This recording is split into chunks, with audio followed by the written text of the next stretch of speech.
కార్తీక దీపంలో వంటలకు వారం రోజుల పాటు ఒకే చీర కట్టుకున్నా మీకే ఇబ్బంది ఉండదు గాని, మీ కళ్ళు మాత్రం నా నైటీ మీద పడతాయిరా.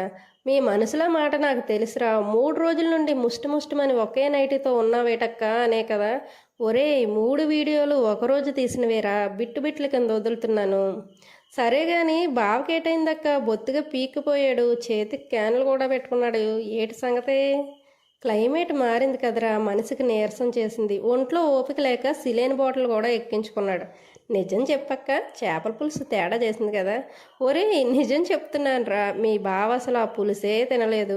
ఎక్కడో పొల్యూట్ అయిన వాటర్ తాగి పీకల మీదకి తెచ్చుకున్నాడు. మరి నువ్వేం చేస్తున్నావు? మంచినీళ్ళ బాటిల్ ఎట్టొచ్చు కదా. పెడతాను రా, పెట్టినా కూడా బయట వాటర్ తాగాల్సి వస్తుంది. ఏం చేస్తాం, మనిషి పనిచేస్తున్న ఫీల్డ్ అలాంటిది. సర్లే కానీ చలికాలం వచ్చిన తర్వాత పిల్లల్ని స్కూల్కి పంపించడం పెద్ద టాస్క్ అయిపోయిందిరా.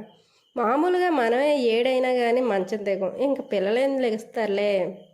పిల్లల్ని తయారు చేసుకొని టిఫిన్లు పెట్టి క్యారేజీలు కట్టి బళ్ళోకి పంపించాలంటే తల ప్రాణం తోక్కొచ్చి చేరుతుందిరా. ఇక ఉద్యోగాలు చేసే ఆడవాళ్ళ పరిస్థితి ఏటా అని ఆలోచిస్తుంటేనే భయమేస్తుందిరా బాబు. నిజంగా దండేసి దండబెట్టాలి వాళ్ళందరికీనా.